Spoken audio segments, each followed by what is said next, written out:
Olá pessoal, muito bom dia.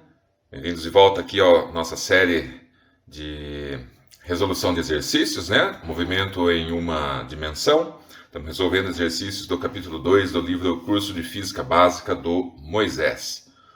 Vamos lá, estamos aqui na questão número 14, vamos dizer o que ela diz aí. Deixa-se cair uma pedra num poço profundo. O barulho da queda é ouvido 2 segundos depois. Sabendo que a velocidade do som no ar é de 330 metros por segundo, calcule a profundidade do poço. Né? Enunciado tranquilo. Vamos lá, vamos representar aqui a situação que ele está dando, né? Tentar desenhar isso aqui. Então a gente tem um poço, né? Um poço profundo, cuja altura é o que eu quero descobrir. Tá? Vamos colocar aqui um sistemazinho de referência, né? Um referencial aqui só para a gente se orientar. Vamos colocar o eixo X voltado para cima. Tá? E nós temos, então, aqui a seguinte, com a origem aqui embaixo. Né? Então, a gente tem x igual a 0, aqui embaixo, no fundo do poço, e x é igual a h, uma altura que eu quero conhecer. Eu vou lançar a bolinha. Lançar não, né? Eu vou deixar a bolinha cair daqui de cima, certo? Ela vai cair até o fundo do poço, sob ação da gravidade. Então, ela tem uma aceleração da gravidade aqui, orientada para baixo, né? Em sentido contrário à orientação do meu eixo X. Tudo bem? E ela leva, vamos colocar aqui um tempo TD, né? Um tempo de descida, vamos dizer assim. Ela leva um tempo TD para sair daqui de cima e chegar até lá no fundo. Então, esse TD é o tempo que ela leva para cair. Aí, a hora que ela cai, né, o som da bolinha se chocando aqui com o chão, as ondas sonoras elas vão se propagar para cima, né, aqui do poço, com a velocidade do som, uma certa velocidade do som, Vs, estou colocando aqui, certo? E ela vai chegar, de novo, aqui em cima, em um intervalo de tempo TS, vamos dizer, né? Tempo de subida. Tudo bem? Então, aqui nós temos 2 momentos. Então, momento número 1, momento número 2. Vamos lá, vamos descrever cada um deles. Então, nós temos aqui, momento número 1, a descida da bolinha. A descida da bolinha. Sob ação aqui da gravidade, então eu posso descrevê-lo como um movimento uniformemente acelerado, certo? Com aceleração g constante. Tudo bem? Como é que fica a equação desse movimento? Né? A função horária da posição desse movimento. Então, nós temos x é igual a x0 mais v0t mais a t quadrado sobre 2. Tudo bem? E aí a gente pode substituir esses termos com as informações que nós temos. Então, nós queremos o tempo, né? O tempo que eu vou colocar aqui é o tempo que a bolinha leva até chegar no fundo do poço. Então, no fundo do poço, meu x é igual a 0, tá? O meu x inicial, posição inicial, era a própria altura do poço, altura h. V0, posso dizer que eu soltei a bolinha a partir do repouso, então eu posso sumir com esse termo. Aqui a aceleração ela é negativa, porque está em sentido contrário, né, a orientação do eixo que eu estou colocando. E o tempo, TD ao quadrado sobre 2. Então nós temos aqui a primeira relação, a primeira equaçãozinha que a gente vai poder usar para resolver o problema. Ok? Aí nós temos um momento número 2, vamos colocar ele aqui do lado. Momento número 2 da subida, né? A subida das ondas sonoras, né, do fundo do poço até aqui em cima. Como a velocidade do som é uma velocidade constante, então esse daqui é um movimento uniforme.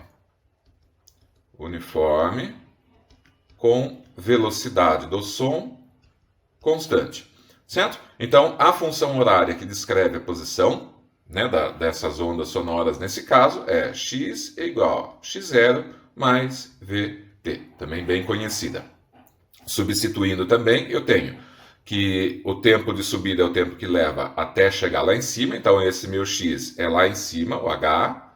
x0 partiu aqui debaixo aqui do fundo do poço, então x0 igual a zero. V é a velocidade do som e o t que eu quero é o tempo que esse som levou para subir, certo? Então nós temos outra equaçãozinha aqui que a gente vai poder usar, ok? E uma terceira relação que eu posso fazer diz respeito ao tempo total de toda essa situação, né? Então, o tempo total, né, que eu ouvi o som da bolinha chegando é o tempo que demorou para a bolinha cair, mais o tempo que demorou para o som chegar até os meus ouvidos de volta, de lá do fundo do poço. Eu sei que esse valor é igual a 2 segundos, certo? Então, essa daqui é mais uma relação que eu vou usar. Certo? Agora é só resolver. Vamos lá. Vamos colocar. Nós temos aqui, eu posso passar esse H, né? Posso isolar esse H, passando o outro termo para o outro lado, né? Então, H é igual a G, TD ao quadrado, sobre 2. E eu posso igualar essas duas expressões aqui. Então, H é igual a G TD quadrado sobre 2, que por sua vez é igual a VS TS. Certo? Então vou desenvolver a partir daqui. De que maneira que eu posso desenvolver? Aqui a gente vai ter que tirar uma dessas variáveis utilizando essa fórmula. Então eu posso dizer que TS, por exemplo, vamos tirar esse TS, é igual a 2 menos TD. Certo? Então eu substituo isso daqui nessa expressão. Então fica G TD ao quadrado sobre 2 é igual a VS vezes 2 menos TD, ok? Aplico aqui a distributiva nesses termos. Vamos lá. G TD ao quadrado sobre 2 é igual a 2 VS menos VS TD. Tudo bem? E aí eu vou passar todos esses termos para o mesmo lado da equação. Fica G TD ao quadrado sobre 2. Passo esse daqui somando, mais VS TD, esse aqui subtraindo, menos 2 VS, tudo isso igual a zero. Certo? E aí o que eu vou fazer? Eu vou multiplicar essa equação por 2 e dividir tudo por G para sumir com esse fator que está multiplicando a minha variável ao quadrado, né? Para dar uma simplificada. Então, multiplicando por 2 e dividindo por G, fica TD ao quadrado mais 2 VS sobre G TD menos 4 VS sobre G. Isso daqui é igual a zero. E por que eu fiz isso? Porque agora eu tenho aqui uma equação de segundo grau na variável TD, que eu posso resolver utilizando a fórmula de Bhaskara. Certo? A fórmula de Bhaskara.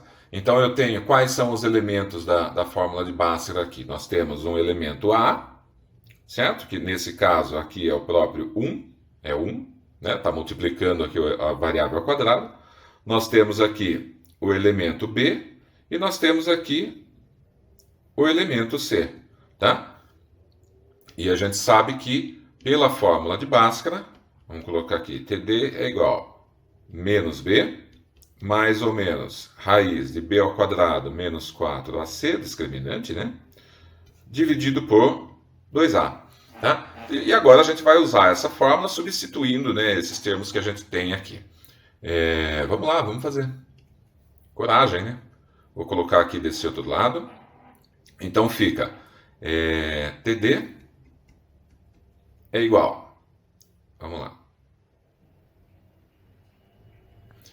menos B, então fica menos 2 VS sobre G, mais ou menos raiz de B ao quadrado, Então vamos colocar aqui, b é 2vs sobre g, tudo isso aqui ao quadrado, menos 4, a é 1, e c, vamos esticar mais um pouco, c é menos 4vs sobre g, menos 4vs sobre g, certo? Tudo isso daqui dentro da raiz. Dividido por 2a, a é igual a 1, então fica tudo isso dividido por 2. Beleza? Agora a gente simplificar essa expressão, né? Vamos fazer alguns passos aqui para simplificar. Primeira coisa que eu vou fazer aqui vai ser elevar esse termo aqui ao quadrado, né? Sumir com esse quadrado daqui, então eu elevo esse termo ao quadrado, e eu vou dividir esse numerador por 2, tanto o que está aqui fora da raiz, quanto o que está aqui dentro da raiz, certo? Então, vamos lá, fica isso daqui dividido por 2, fica menos vs sobre g, mais ou menos. Aí eu vou colocar esse 2 dentro da raiz, para dividir o numerador aqui. Então, para colocar o 2 dentro da raiz, eu tenho que elevar ao quadrado, certo? Então, fica 4. Isso daqui ao quadrado fica 4vs quadrado sobre g ao quadrado, menos 4 vezes 1, 4, menos com menos mais, então fica mais, 4 vezes 4vs sobre g, certo? Tudo isso aqui dentro da raiz. Beleza? Vamos lá, vou simplificar mais um pouco. Agora eu vou cortar, eu vou dividir esses termos, cortando 4 daqui com 4 daqui. Vamos lá. Vs sobre g, mais ou menos, raiz de, fica Vs quadrado sobre g ao quadrado, mais 4Vs sobre g. Certo? Uma boa simplificada aqui. Daí o que eu posso fazer também? Eu vou colocar, aqui dentro da raiz, eu vou colocar um desses termos, Vs sobre G, em evidência. Tá? Fica TD igual menos Vs sobre G. E aqui eu já vou escolher uma dessas operações para fazer. Tá? Sei que pela matemática eu posso escolher eu vou ter tanto a soma quanto a subtração, né? São duas soluções aqui. Mas para física, né? Usando o raciocínio de física, para a gente aqui só vai interessar um tempo que seja positivo, porque eu estou contando a partir do momento que eu soltei a bolinha. Tá? Então o meu tempo tem que estar para frente, tem que ser um tempo positivo. E a única maneira de ter um tempo positivo é se eu tiver um termo aqui dentro da raiz que seja positivo, que seja somado a esse termo que está negativo. Se eu tivesse menos alguma coisa, eu teria no final um tempo negativo, não me interessa. Então eu tenho que ter um tempo positivo. Por isso que eu vou escolher aqui a operação de soma. Tá? Esse é um raciocínio que a gente faz usando a física, não somente a matemática. Bom, aqui dentro da raiz, então, eu vou colocar um termo Vs sobre G em evidência, multiplicando Vs sobre G mais 4. Certo? Então, ficamos com esta expressão mais simplificada. Agora é só substituir os valores que a gente conhece. Né? Nós conhecemos o valor da velocidade do som, conhecemos o valor de g, então agora é só colocar os valores. Então fica menos 330 metros por segundo, dividido por 9,8 metros por segundo ao quadrado, não temos problemas com unidades, mais raiz de 330 9,8 vezes 330, 9,8 mais 4. Tudo isso dentro da raiz. E aí, a questão agora é fazer a conta. Vamos fazer?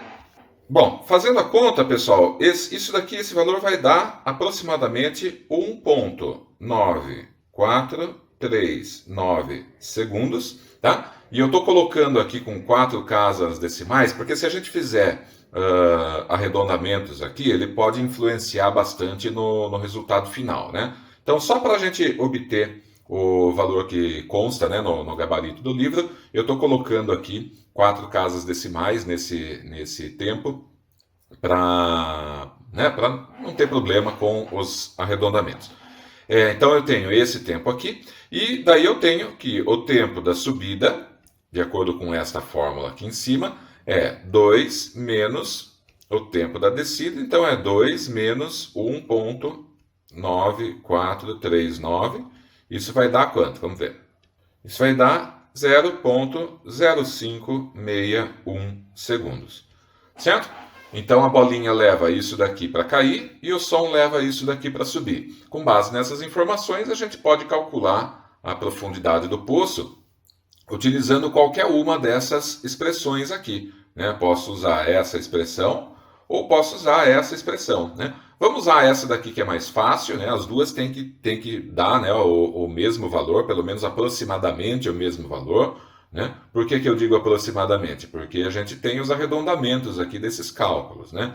Então pode dar um pouquinho diferente, mas tem que ser aproximadamente igual. Vamos usar essa segunda expressão aqui, que é mais fácil da gente fazer, utilizando o tempo de subida. Então, eu sei que a minha altura por aquela expressão é a velocidade do som vezes o tempo de subida. Então, fica 330 vezes 0,0561. Isso daqui é igual a aproximadamente, vamos ver, 18,513 metros, certo? É a profundidade do poço. Se não me engano, no gabarito consta 18,5 metros, então a gente chegou aí na resposta que ele queria, ok? Então, questão 14, resolvida.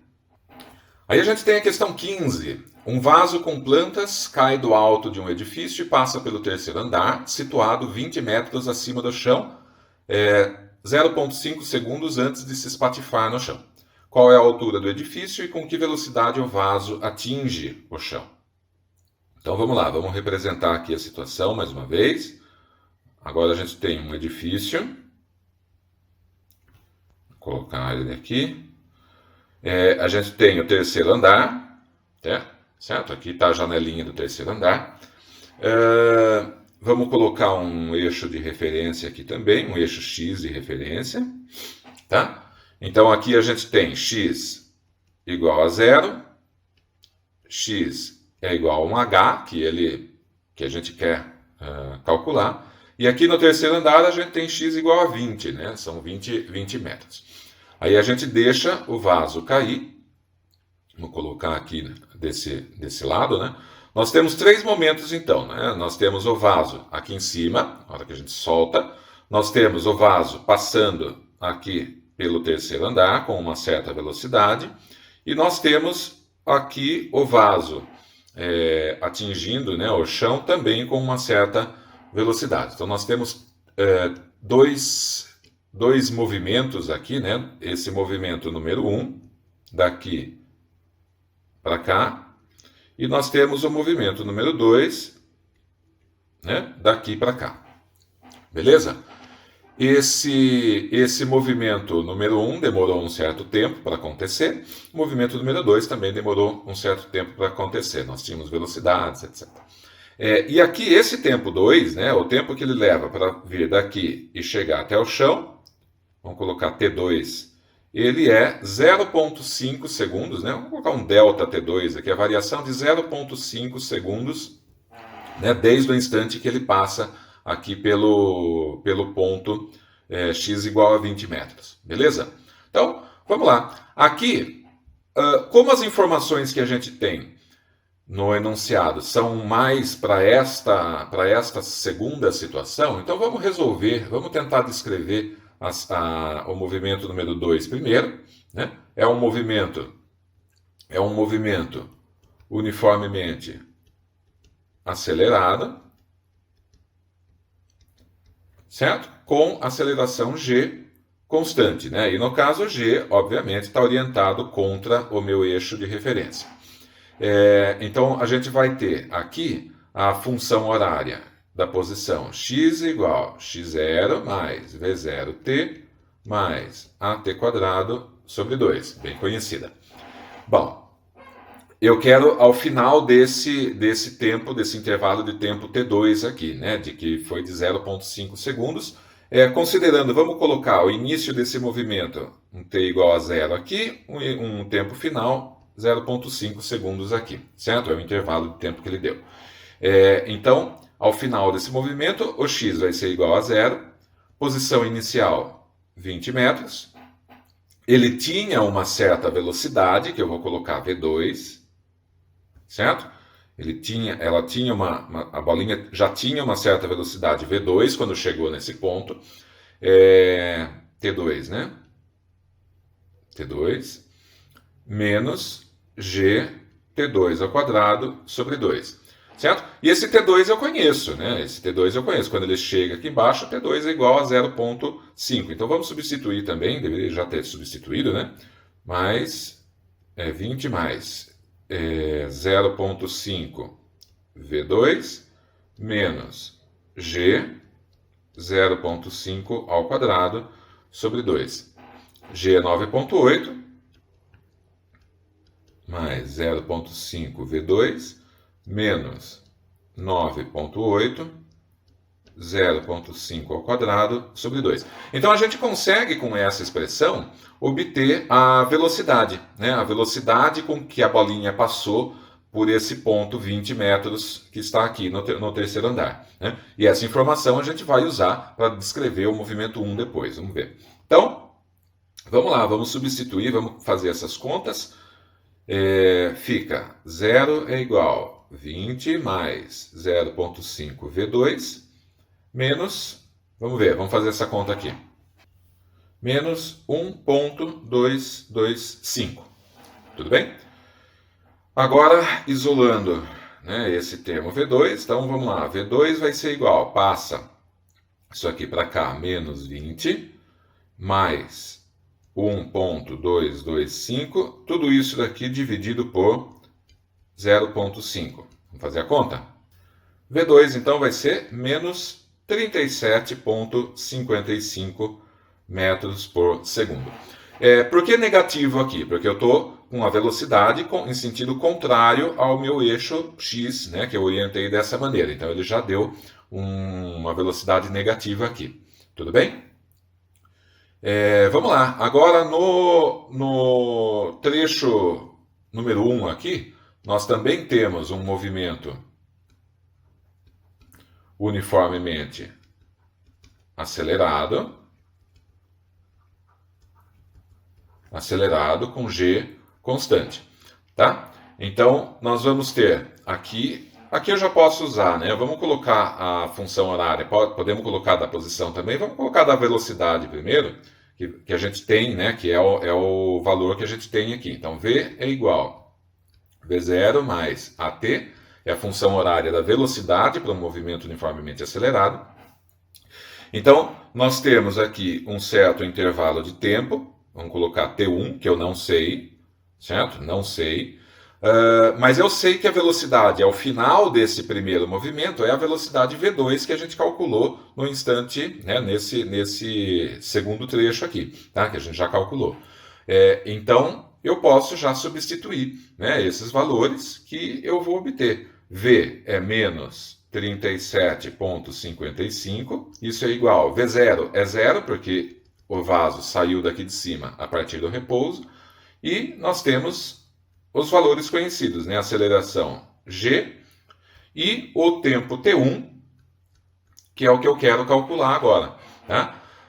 Então fica T1 é menos 37,55 dividido por menos 9,8. Tá? Vamos fazer a conta? Esse tempo é aproximadamente 3,832 segundos. Então nós temos T1 é igual a 3,832 segundos e T2 é igual a 0,5, vamos colocar na mesma, né, 0,5 segundos. Então o tempo total que levou, né, para essa bolinha cair de lá do alto do prédio até o chão é a soma desses dois tempos aqui, tá? Então vamos lá, vamos fazer essa conta. Então o tempo total é igual a 4,332 segundos. Tudo bem?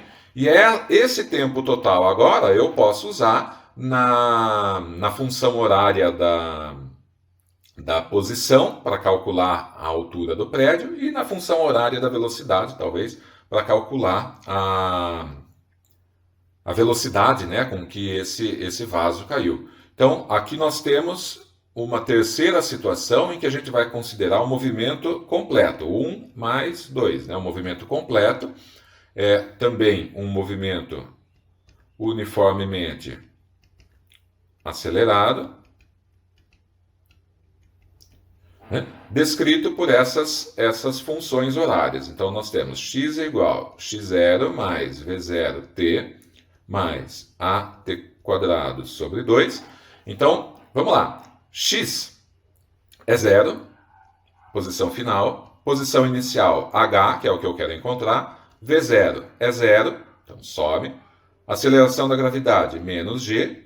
Esse t que está aqui, como eu estou falando do tempo do movimento total, né? Então ele vai ser o tempo total também. Gt quadrado sobre 2, certo?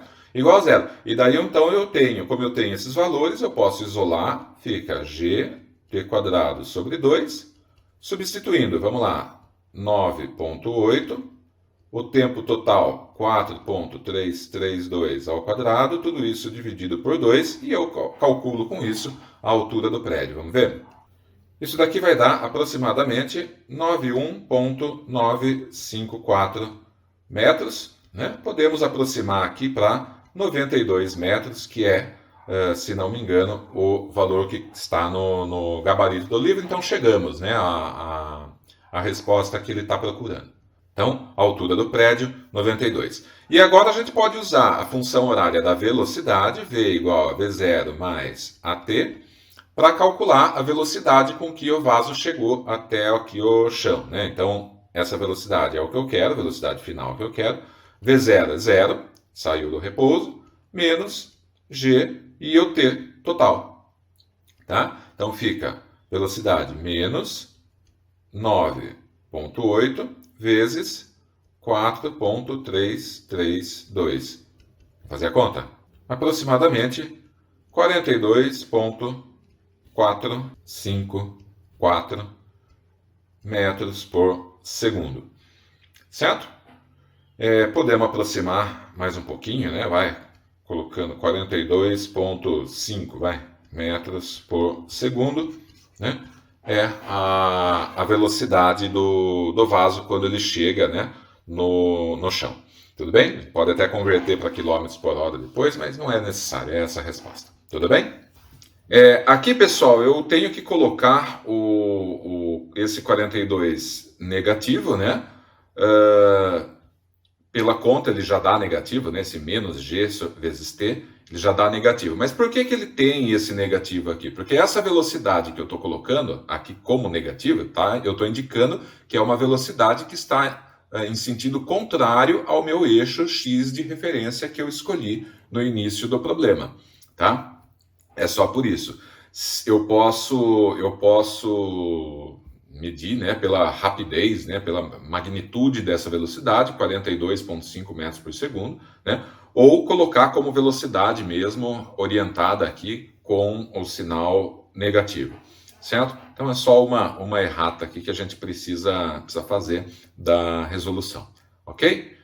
Bom, então questão número 15, né, já resolvida, já resolvemos. Eu vou deixar os outros dois exercícios para um próximo vídeo, né? O último exercício, o exercício 17, é um exercício que envolve gráfico também. Eu queria resolver esse exercício com mais calma, tá? Para a gente poder ver direitinho todos os passos, né, que a gente precisa para a resolução de uma questão com gráficos. Beleza, então, pessoal? Então, vou ficar por aqui, né? Encerramos esse vídeo por aqui. Espero vocês no próximo, ok? Até mais.